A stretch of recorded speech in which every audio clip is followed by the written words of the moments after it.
50% ಸಚಿವರನ್ನ ಕೈಬಿಟ್ಟು ಹೊಸಬರಿಗೆ ಅವಕಾಶ ಮಹಮ್ಮದ್ ಅವರು ಹೇಳ್ತಿದ್ದಾರೆ. ಅವ್ರ ಅಭಿಪ್ರಾಯ ಅವ್ರು ಹೇಳ್ತಾರೆ. ತೀರ್ಮಾನ ತಗೊಂಡವ್ರು ಯಾರು? ಹೈಕಮಾಂಡ್ನವರು. ನನ್ನ ಅಭಿಪ್ರಾಯ ನಾನು ಹೇಳ್ತೀನಿ, ಅವ್ರ ಅಭಿಪ್ರಾಯ ಅವ್ರು ಹೇಳ್ತಾರೆ. ಮೇಡಮ್ನವ್ರ ಅಭಿಪ್ರಾಯ ಮೇಡಮ್ನವ್ರು ಹೇಳ್ತಾರೆ. ನಿಮ್ಮ ಅಭಿಪ್ರಾಯ ಏನು ಸರ್? ನನ್ನ ಅಭಿಪ್ರಾಯ ಏನಿಲ್ಲ, ಹೈಕಮಾಂಡ್ ಏನು ಹೇಳುತ್ತೆ ಹಂಗೆ. 2.5 ವರ್ಷ ಆಗಿ ನಾನು ಹೆಂಗೆ ಹೇಳಿ, ನಮ್ಮ ಕೈಲಿದೆಯಾ ಅದು? ನಮ್ಮನ್ನೇನಾದ್ರು ಕೇಳಿದ್ರೆ ನಾವು ಹೇಳ್ಬೋದು, ನಮ್ಮನ್ನೇನು ಕೇಳಲ್ಲ ಅವರು. ಹೈಕಮಾಂಡ್ನವ್ರು ತೀರ್ಮಾನ ಮಾಡ್ತಾರೆ. ಮೇನಲ್ಲಿ ಸಚಿವ ಸಂಪುಟ ಹೈಕಮಾಂಡ್ನವರು ಏನು ತೀರ್ಮಾನ ಮಾಡ್ತಾರೆ ಅದಕ್ಕೆ ನಾವೆಲ್ಲರೂ ಭದ್ರಾಗಿ ಹೇಳಿಯಪ್ಪ. ನಿಮ್ಮ DCM ಅವರು ದೆಹಲಿಯಲ್ಲಿ ಭೇಟಿ ನೀಡಿದ್ದಾರೆ, CM ಬದಲಾವಣೆ ಆಗಬೇಕು ಅನ್ನೋ ಒತ್ತಾಯ ಇದೆ. ಅವರವರು ಏನೇನು ಮಾತಾಡ್ಕೊಂಡಿದ್ದಾರೆ ನನಗೆ ಗೊತ್ತಿಲ್ಲ.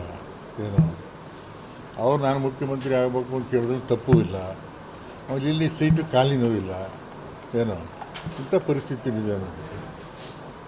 ಸಾಕಷ್ಟು ಶಾಸಕರು ಕೂಡ ದೆಹಲಿಗೆ ಹೋಗಿ ಬಂದರು, ನಮಗೂ ಸಚಿವರು ಮಾಡಿ ಅಂತ. ಕೂಲಿ ಕೊಡಿ ತಪ್ಪು ಇಲ್ಲ ಬಿಡಿ, ಅದು ತಪ್ಪು ಇಲ್ಲಲ್ಲ. ಅದು ಕೂಲಿ ಕೊಡಿ ಈಗ ಯಾಕೆ ಕೂಲಿ ಕೊಡೋದಾಗಲಿ ಅಧಿಕಾರ ಕೊಡೋದಾಗಲಿ ಎಲ್ಲ ಹೈಕಮಾಂಡಿಗೆ ಬಿಟ್ಟಿದ್ದು ಸರ್. ನಾವು ಇಲ್ಲೇನು ತೀರ್ಮಾನ ತಗೊಳ್ಳೋ ಪರಿಸ್ಥಿತಿ ನಾವು ಯಾರೂ ಇಲ್ಲ. ನೀವೇ ತೀರ್ಮಾನ ತಗೊಳ್ಳಿ MLAಗಳೇ ಅಂತ ಅಂದಾಗ ಅದು ಬೇರೆ ಪರಿಸ್ಥಿತಿ. ಏನೋ ಹಾಗೆ ನಿಲ್ವಲ್ಲ, ಹೈಕಮಾಂಡ್ ಇದೆ. ಹೈಕಮಾಂಡ್ ಏನು ತೀರ್ಮಾನ ಮಾಡುತ್ತೆ ಅದಕ್ಕೆ ಭದ್ರಾಗ್ತೀವಿ. ಸರ್, ಒಂದ್ ಕಡೆ ಈಗ CM ಬದಲಾವಣೆ ಮತ್ತೆ ಮಂತ್ರಿಮಂಡಲ ರಚನೆದು ಬಹಳ ದಿನದ ಗೊಂದಲ ಇದೆ ಸರ್. ಹೈಕಮಾಂಡ್ ಯಾಕೆ ಇದನ್ನು ಬಗೆಹರಿಸ್ತಾ ಇಲ್ಲ ಅಂತ? ಹೈಕಮಾಂಡ್ನವರು ಸಮಯ ಬಂದಾಗ ಮಾಡ್ತಾರೆ, ಅದೇ ಸಮಯ ಬಂದಿಲ್ಲ ಅಂತ ಅಂದ್ಕೊಂಡಿದ್ದೀನಿ ನಾನು.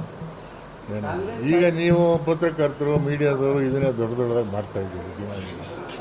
3 ವರ್ಷ ಬದಲಾವಣೆ ಆಗಬೇಕು ಅನ್ನೋ ಆ ಥರದ್ದು ಏನಾದರೂ ಒಪ್ಪಂದ ಆಗಿದೆಯಾ ಸರ್?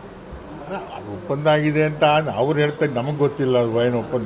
ನಮ್ಗೇನು ಗೊತ್ತಿಲ್ಲ. ನೀವು ಸಚಿವರು ನಿಮ್ಮ ಒಳಗೆ ಹೊರಗೆ ಮಾಹಿತಿ ಇರುತ್ತೆ. ಹೊರಗೆ ವಿಚಾರ ನಮ್ಗೇನು ಗೊತ್ತಾಗುತ್ತೆ.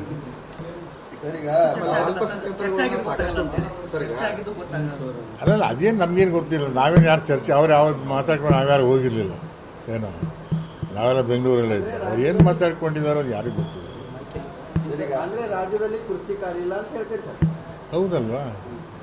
ಈ ಖಾಲಿ ಇದೆಯಾ? ಈಗ ಕುರ್ಚಿ ಖಾಲಿ ಆದ್ಮೇಲೆ ಯಾರು ಕೂತ್ಕೋತಾರೆ ಅಂತ ಆಮೇಲೆ ನೋಡ್ಬೋದು.